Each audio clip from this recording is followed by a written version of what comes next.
英語聞き流しリスニング、英語テキストと MP3 ダウンロード、その他の物語はホームページからお聞きいただけます。88thpp.com 88thpp.com 7. The Adventure of the Blue Carbuncle. I had called upon my friend Sherlock Holmes upon the second morning after Christmas, with the intention of wishing him the compliments of the season. He was lounging upon the sofa in a purple dressing gown, a pipe rack within his reach upon the right, and a pile of crumpled morning papers, evidently newly studied, near at hand. Beside the couch was a wooden chair, and on the angle of the back hung a very seedy and disreputable hard felt hat, much the worse for wear, and cracked in several places. A lens and a forceps lying upon the seat of the chair suggested that the hat had been suspended in this manner for the purpose of examination. "You are engaged," said I. "Perhaps I interrupt you." "Not at all. I am glad to have a friend with whom I can discuss my results. The matter is a perfectly trivial one." He jerked his thumb in the direction of the old hat, "but there are points in connection with it which are not entirely devoid of interest and even of instruction." I seated myself in his armchair and warmed my hands before his crackling fire, for a sharp frost had set in, and the windows were thick with the ice crystals. "I suppose," I remarked, "that, homely as it looks, this thing has some deadly story linked onto it, that it is the clue which will guide you in the solution of some mystery and the punishment of some crime." No crime," said Sherlock Holmes, laughing. "Only one of those whimsical little incidents which will happen when you have 4 million human beings all jostling each other within the space of a few square miles. Amid the action and reaction of so dense a swarm of humanity, every possible combination of events may be expected to take place, and many a little problem will be presented which may be striking and bizarre without being criminal. We have already had experience of such. So much so," I remarked, "that of the last 6 cases which I have added to my notes, 3 have been entirely free of any legal crime." "Precisely. You allude to my attempt to recover the Irene Adler papers, to the singular case of Miss Mary Sutherland, and to the adventure of the man with the twisted lip. Well, I have no doubt that this small matter will fall into the same innocent category. You know Peterson, the commissionaire?" "Yes. It is to him that this trophy belongs." "It is his hat." No, he found it. Its owner is unknown. I beg that you will look upon it not as a battered billycock but as an intellectual problem. And, first, as to how it came here. It arrived upon Christmas morning, in company with a good fat goose, which is, I have no doubt, roasting at this moment in front of Peterson's fire. The facts are these: about 4 o'clock on Christmas morning, Peterson, who, as you know, is a very honest fellow, was returning from some small jollification and was making his way homeward down Tottenham Court Road. In front of him he saw, in the gaslight, a tallish man, walking with a slight stagger, and carrying a white goose slung over his shoulder. As he reached the corner of Gooch Street, a row broke out between this stranger and a little knot of roughs. One of the latter knocked off the man's hat, on which he raised his stick to defend himself and, swinging it over his head, smashed the shop window behind him. Peterson had rushed forward to protect the stranger from his assailants, but the man, shocked at having broken the window, and seeing an official-looking person in uniform rushing towards him, dropped his goose, took to his heels, and vanished amid the labyrinth of small streets which lie at the back of Tottenham Court Road. The roughs had also fled at the appearance of Peterson, so that he was left in possession of the field of battle, and also of the spoils of victory in the shape of this battered hat and a most unimpeachable Christmas goose. Which surely he restored to their owner? My dear fellow, there lies the problem. It is true that for Mrs. Henry Baker was printed upon a small card which was tied to the bird's left leg, and it is also true that the initials H.B. are legible upon the lining of this hat, but as there are some thousands of Bakers, and some hundreds of Henry Bakers in this city of ours, it is not easy to restore lost property to any one of them. What, then, did Peterson do? He brought round both hat and goose to me on Christmas morning, knowing that even the smallest problems are of interest to me. The goose we retained until this morning, when there were signs that, in spite of the slight frost, it would be well that it should be eaten without unnecessary delay.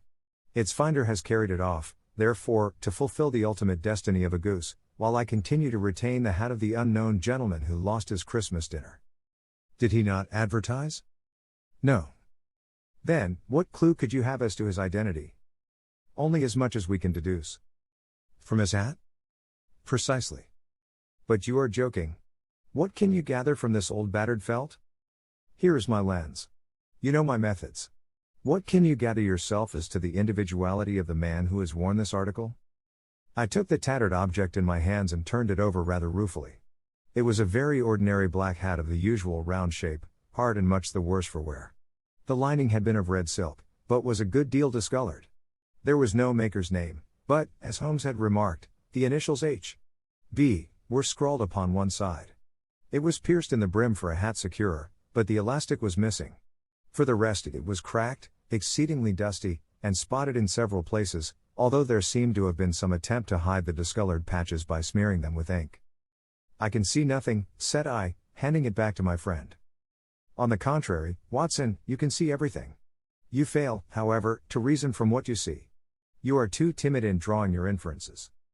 Then, pray tell me what it is that you can infer from this hat?" He picked it up and gazed at it in the peculiar introspective fashion which was characteristic of him.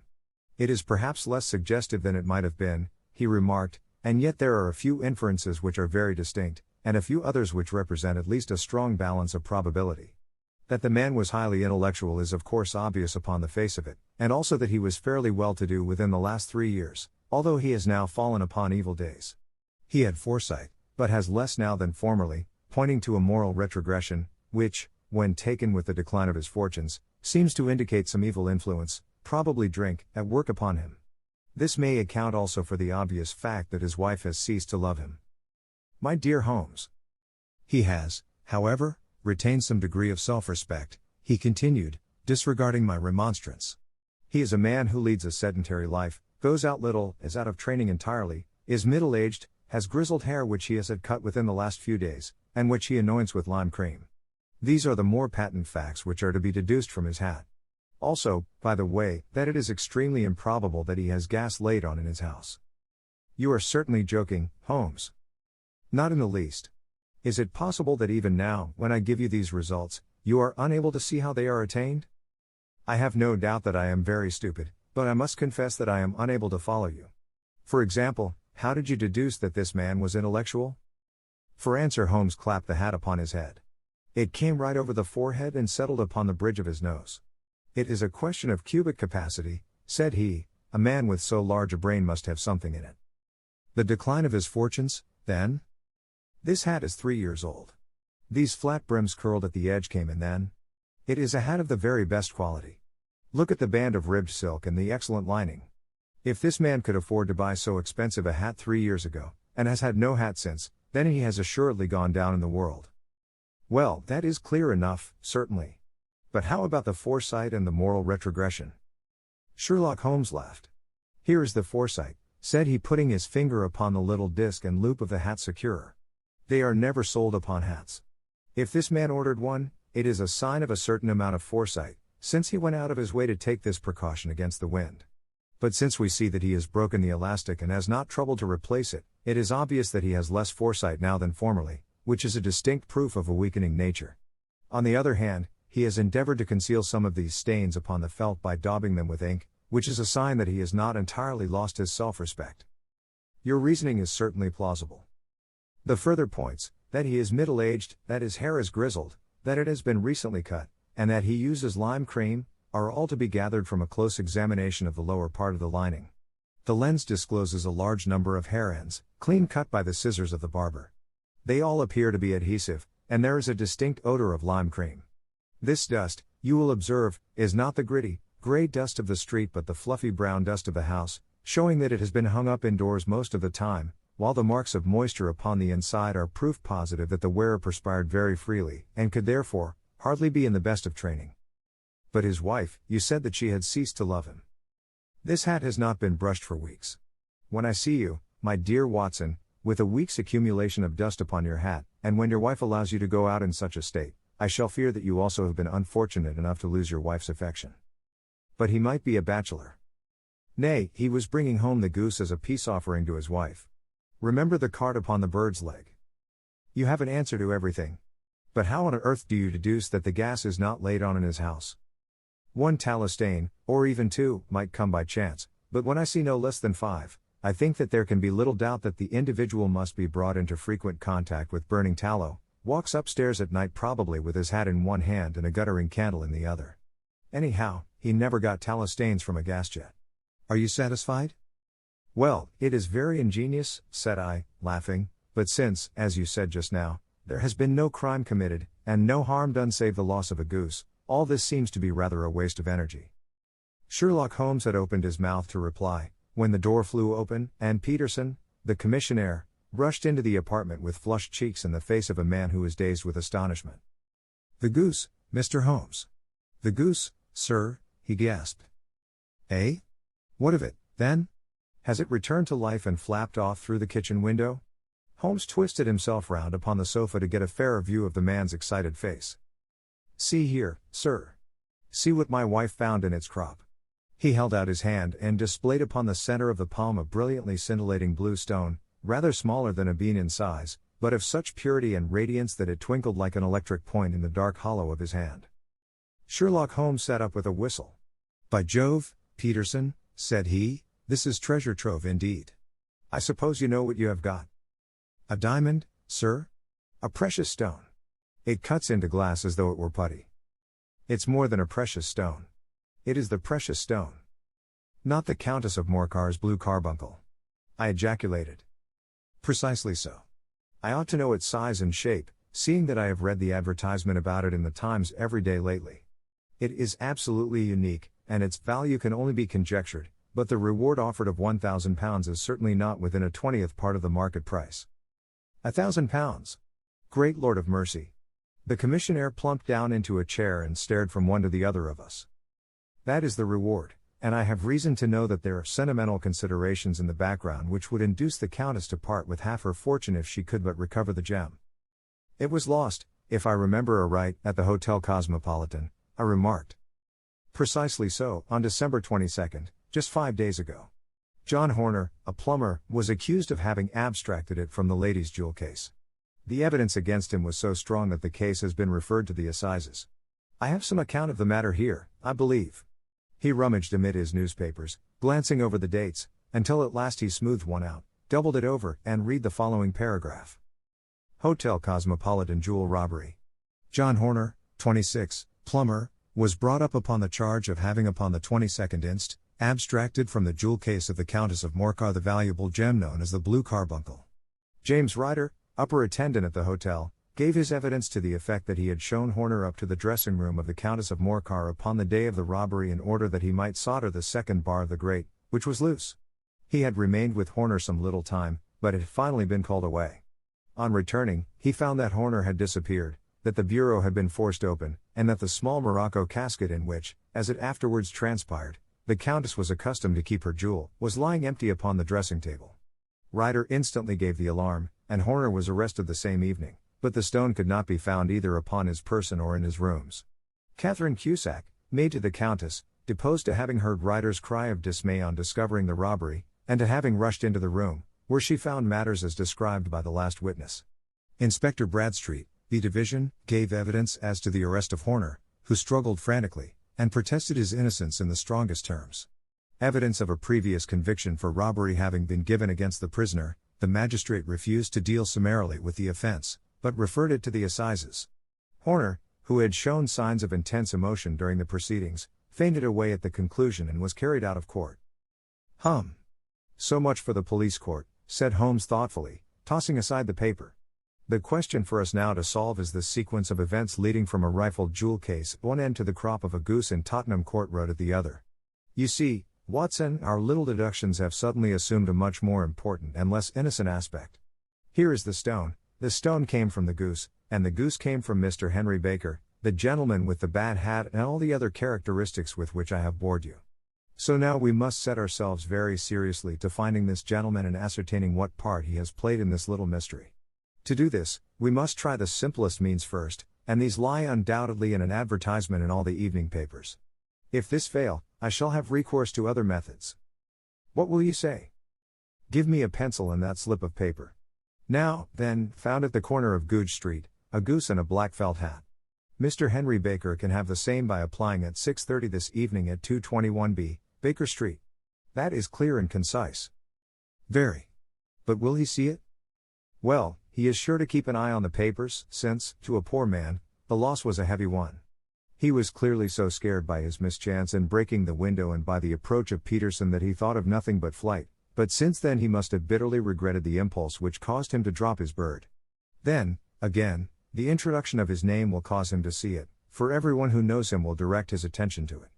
Here you are, Peterson, run down to the advertising agency and have this put in the evening papers. In which, sir? Oh, in the Globe, Star, Pall Mall, St. James's Gazette, Evening News, Standard, Echo, and any others that occur to you. Very well, sir. And this stone? Ah, yes, I shall keep the stone. Thank you. And, I say, Peterson, just buy a goose on your way back and leave it here with me, for we must have one to give to this gentleman in place of the one which your family is now devouring. When the commissionaire had gone, Holmes took up the stone and held it against the light. It's a bonny thing, said he. Just see how it glints and sparkles. Of course it is a nucleus and focus of crime. Every good stone is. They are the devil's pet baits. In the larger and older jewels every facet may stand for a bloody deed. This stone is not yet 20 years old. It was found in the banks of the Amoy River in southern China and is remarkable in having every characteristic of the carbuncle, save that it is blue in shade instead of ruby red. In spite of its youth, it has already a sinister history.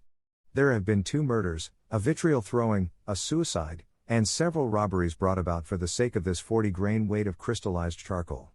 Who would think that so pretty a toy would be a purveyor to the gallows and the prison?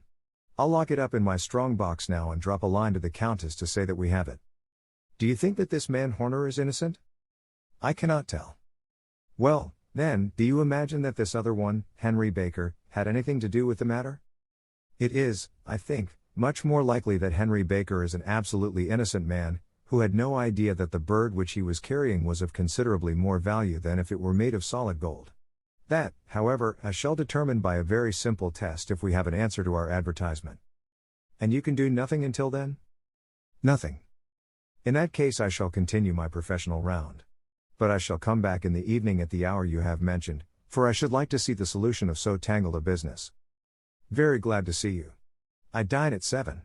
There is a woodcock, I believe. By the way, in view of recent occurrences, perhaps I ought to ask Mrs. Hudson to examine its crop. I had been delayed at a case, and it was a little after 6:30 when I found myself in Baker Street once more. As I approached the house I saw a tall man in a Scotch bonnet with a coat which was buttoned up to his chin waiting outside in the bright semicircle which was thrown from the fanlight. Just as I arrived the door was opened, and we were shown up together to Holmes' room. Mr. Henry Baker, I believe, said he, rising from his armchair and greeting his visitor with the easy air of geniality which he could so readily assume. Pray take this chair by the fire, Mr. Baker. It is a cold night, and I observe that your circulation is more adapted for summer than for winter. Ah, Watson, you have just come at the right time. Is that your hat, Mr. Baker? Yes, sir, that is undoubtedly my hat. He was a large man with rounded shoulders, a massive head, and a broad, intelligent face, sloping down to a pointed beard of grizzled brown. A touch of red in nose and cheeks, with a slight tremor of his extended hand, recalled Holmes' surmise as to his habits. His rusty black frock coat was buttoned right up in front, with the collar turned up, and his lank wrists protruded from his sleeves without a sign of cuff or shirt. He spoke in a slow staccato fashion, choosing his words with care, and gave the impression generally of a man of learning and letters who had had ill usage at the hands of fortune. We have retained these things for some days, said Holmes, because we expected to see an advertisement from you giving your address. I am at a loss to know now why you did not advertise. Our visitor gave a rather shamefaced laugh. Shillings have not been so plentiful with me as they once were, he remarked. I had no doubt that the gang of roughs who assaulted me had carried off both my hat and the bird. I did not care to spend more money in a hopeless attempt at recovering them. Very naturally. By the way, the bird, we were compelled to eat it. To eat it. Our visitor half rose from his chair in his excitement. Yes, it would have been of no use to anyone had we not done so. But I presume that this other goose upon the sideboard, which is about the same weight and perfectly fresh, will answer your purpose equally well. Oh, certainly, certainly, answered Mr. Baker with a sigh of relief. Of course, we still have the feathers, legs, crop, and so on of your own bird, so if you wish. The man burst into a hearty laugh. They might be useful to me as relics of my adventure, said he, but beyond that I can hardly see what use the disjecta member of my late acquaintance are going to be to me. No, sir. I think that, with your permission, I will confine my attentions to the excellent bird which I perceive upon the sideboard. Sherlock Holmes glanced sharply across at me with a slight shrug of his shoulders. There is your hat, Then, and there your bird, said he. By the way, would it bore you to tell me where you got the other one from? I am somewhat of a fowl fancier, and I have seldom seen a better grown goose. Certainly, sir, said Baker, who had risen and tucked his newly gained property under his arm. There are a few of us who frequent the Alpha Inn, near the museum. We are to be found in the museum itself during the day, you understand. This year our good host, Windigate by name, instituted a goose club, by which, on consideration of some few pence every week, we were each to receive a bird at Christmas. My pence were duly paid, and the rest is familiar to you. I am much indebted to you, sir, for a Scotch bonnet is fitted neither to my years nor my gravity. With a comical pomposity of manner he bowed solemnly to both of us and strode off upon his way. So much for Mr. Henry Baker, said Holmes when he had closed the door behind him. It is quite certain that he knows nothing whatever about the matter. Are you hungry, Watson? Not particularly. Then I suggest that we turn our dinner into a supper and follow up this clue while it is still hot. By all means. It was a bitter night, so we drew on our ulsters and wrapped cravats about our throats. Outside, the stars were shining coldly in a cloudless sky, and the breath of the passers-by blew out into smoke like so many pistol shots. Our footfalls rang out crisply and loudly as we swung through the Doctor's Quarter, Wimpole Street, Harley Street, and so through Wigmore Street into Oxford Street. In a quarter of an hour we were in Bloomsbury at the Alpha Inn, which is a small public house at the corner of one of the streets which runs down into Holborn. Holmes pushed open the door of the private bar and ordered 2 glasses of beer from the ruddy-faced, white-aproned landlord. Your beer should be excellent if it is as good as your geese, said he. My geese? The man seemed surprised.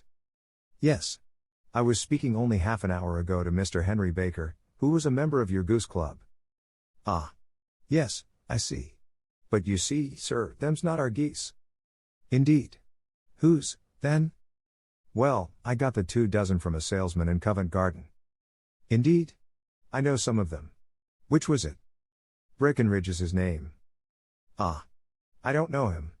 Well, here's your good health, landlord, and prosperity to your house. Good night.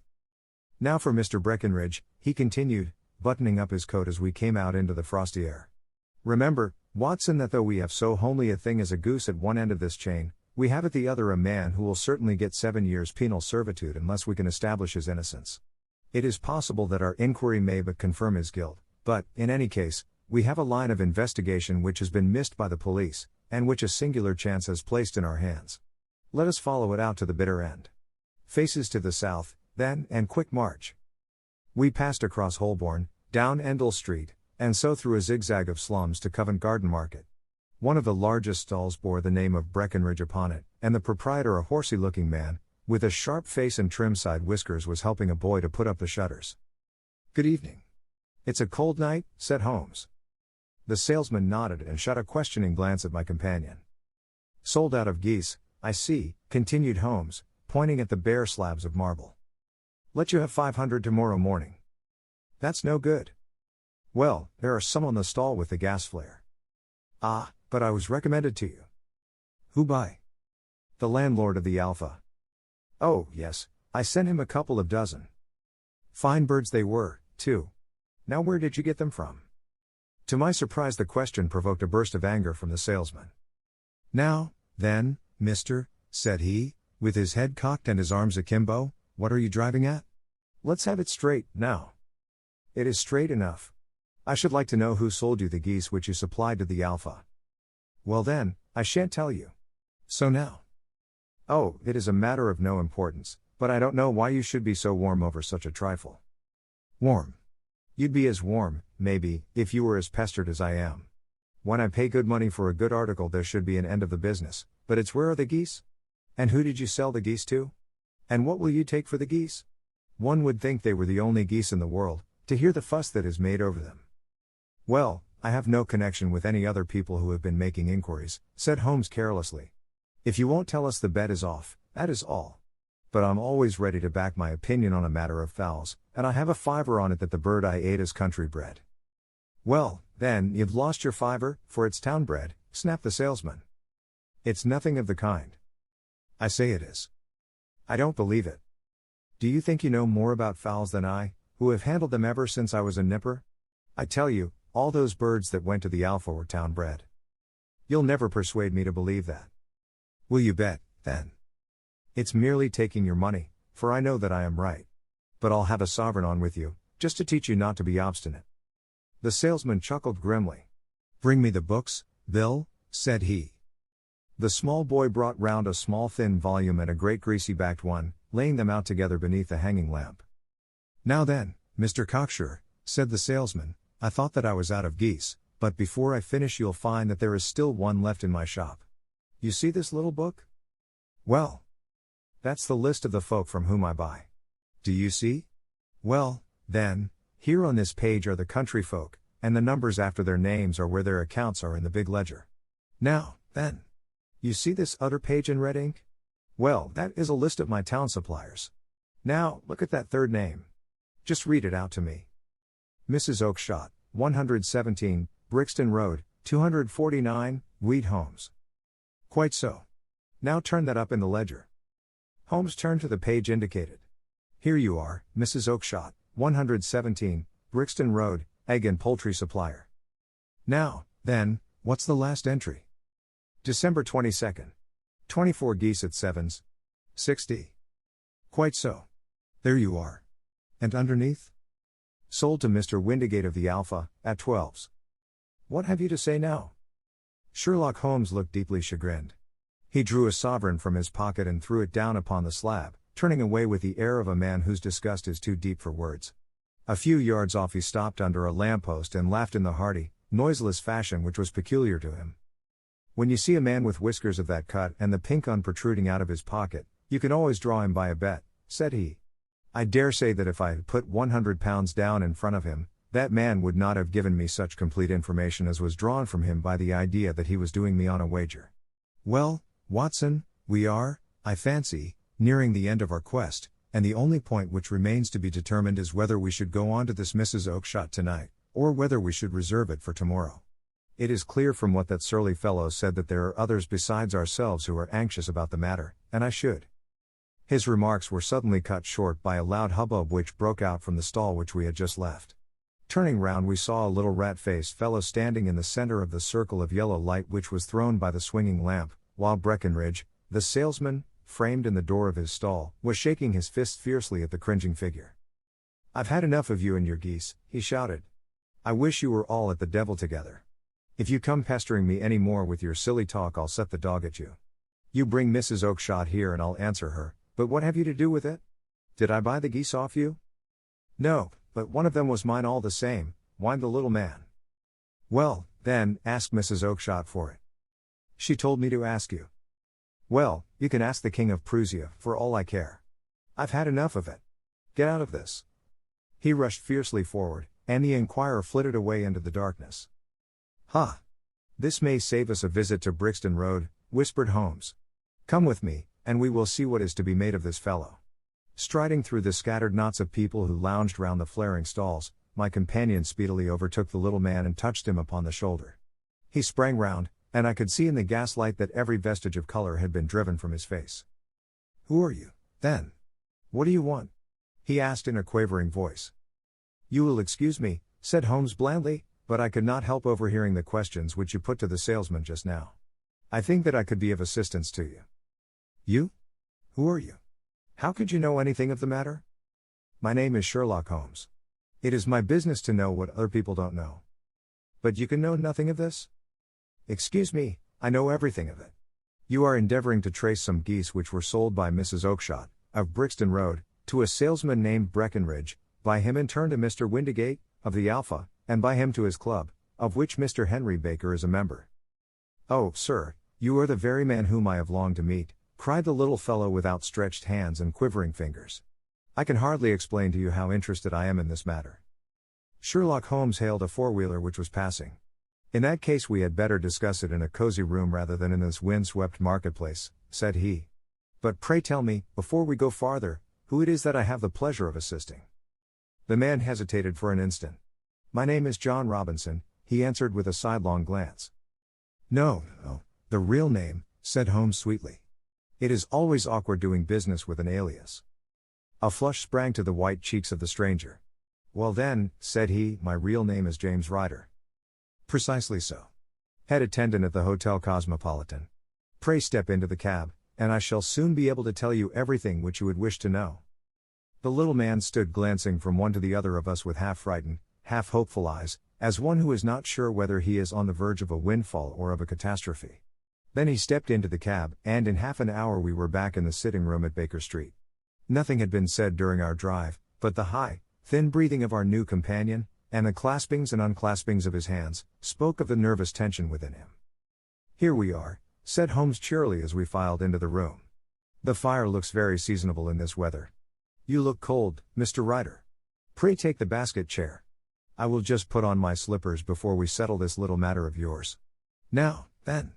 You want to know what became of those geese?" "Yes, sir. Or rather, I fancy, of that goose.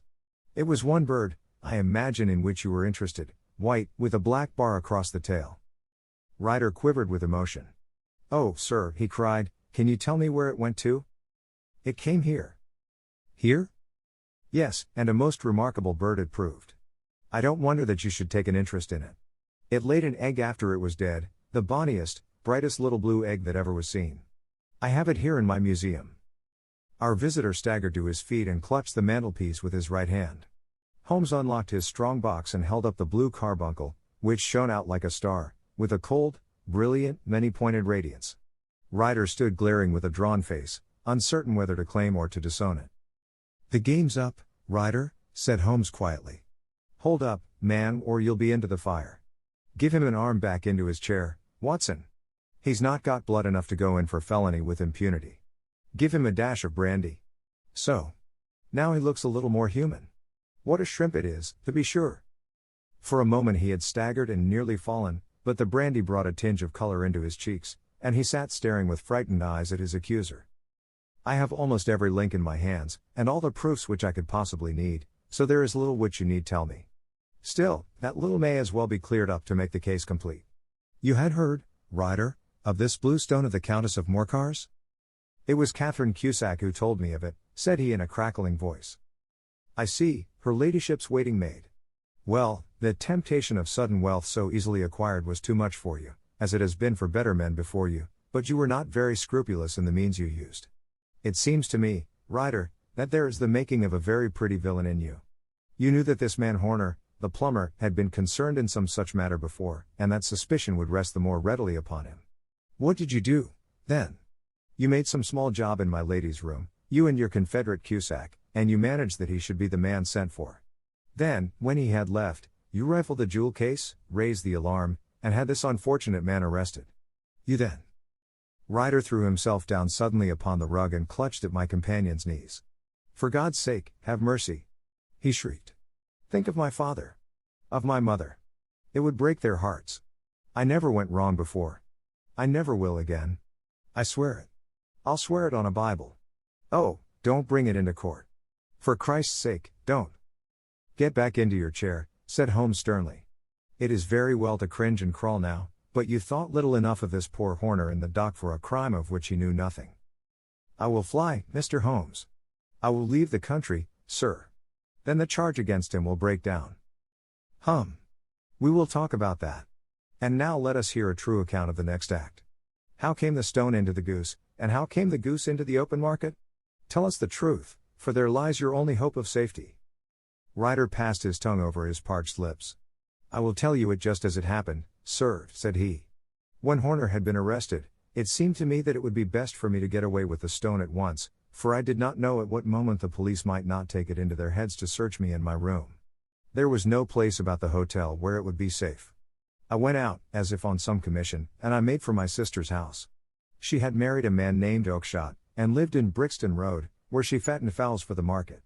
All the way there every man I met seemed to me to be a policeman or a detective, and, for all that it was a cold night, the sweat was pouring down my face before I came to the Brixton Road. My sister asked me what was the matter, and why I was so pale, but I told her that I had been upset by the jewel robbery at the hotel. Then I went into the backyard and smoked a pipe and wondered what it would be best to do. I had a friend once called Maudsley, who went to the bad, and has just been serving his time in Pentonville. One day he had met me, and fell in to talk about the ways of thieves, and how they could get rid of what they stole. I knew that he would be true to me, for I knew one or two things about him, so I made up my mind to go right on to Kilburn, where he lived, and take him into my confidence. He would show me how to turn the stone into money. But how to get to him in safety? I thought of the agonies I had gone through in coming from the hotel. I might at any moment be seized and searched, and there would be the stone in my waistcoat pocket. I was leaning against the wall at the time and looking at the geese which were waddling about round my feet, and suddenly an idea came into my head which showed me how I could beat the best detective that ever lived. My sister had told me some weeks before that I might have the pick of her geese for a Christmas present, and I knew that she was always as good as her word. I would take my goose now, and in it I would carry my stone to Kilburn. There was a little shed in the yard, and behind this I drove one of the birds, a fine big one, white, with a barred tail. I caught it, and prying its bill open, I thrust the stone down its throat as far as my finger could reach. The bird gave a gulp, and I felt the stone pass along its gullet and down into its crop. But the creature flapped and struggled, and out came my sister to know what was the matter. As I turned to speak to her, the brute broke loose and fluttered off among the others. "Whatever were you doing with that bird, Jem?" says she. "Well," said I, "you said you'd give me one for Christmas, and I was feeling which was the fattest." "Oh," says she, "we've set yours aside for you, Jem's bird, we call it. It's the big white one over yonder. There's 26 of them, which makes one for you, and one for us, and 2 dozen for the market." "Thank you, Maggie," says I, "but if it is all the same to you, I'd rather have that one I was handling just now." "The other is a good 3 pound heavier," said she, "and we fatten it expressly for you." "Never mind. I'll have the other, and I'll take it now," said I. "Oh, just as you like," said she, a little huffed. "Which is it you want, then?" "That white one with the barred tail, right in the middle of the flock." "Oh, very well. Kill it and take it with you." Well, I did what she said, Mr. Holmes, and I carried the bird all the way to Kilburn. I told my pal what I had done, for he was a man that it was easy to tell a thing like that to. He laughed until he choked, and we got a knife and opened the goose. My heart turned to water, for there was no sign of the stone, and I knew that some terrible mistake had occurred. I left the bird, rushed back to my sister's, and hurried into the backyard. There was not a bird to be seen there. "Where are they all, Maggie?" I cried. "Gone to the dealers, Jem." "Which dealers?" "Breckenridge, of Covent Garden." "But was there another with a barred tail?" I asked, "the same as the one I chose?" "Yes, Jem, there were 2 barred-tailed ones, and I could never tell them apart." Well, then, of course I saw it all, and I ran off as hard as my feet would carry me to this man Breckenridge, but he had sold the lot at once, and not one word would he tell me as to where they had gone. You heard him yourselves tonight. Well, he has always answered me like that. My sister thinks that I am going mad. Sometimes I think that I am myself. And now I am myself a branded thief, without ever having touched the wealth for which I sold my character. God help me! God help me! He burst into convulsive sobbing, with his face buried in his hands. There was a long silence, broken only by his heavy breathing and by the measured tapping of Sherlock Holmes' fingertips upon the edge of the table. Then my friend rose and threw open the door. "Get out," said he. "What, sir?" "Oh, heaven bless you." "No more words. Get out." And no more words were needed. There was a rush, a clatter upon the stairs, the bang of a door, and the crisp rattle of running footfalls from the street. "After all, Watson," said Holmes, reaching up his hand for his clay pipe, "I am not retained by the police to supply their deficiencies. If Horner were in danger it would be another thing, but this fellow will not appear against him, and the case must collapse. I suppose that I am commuting a felony, but it is just possible that I am saving a soul. This fellow will not go wrong again, he is too terribly frightened. Send him to jail now, and you make him a jailbird for life. Besides, it is the season of forgiveness. Chance has put in our way a most singular and whimsical problem, and its solution is its own reward. If you will have the goodness to touch the bell, Doctor, we will begin another investigation, in which, also a bird will be the chief feature."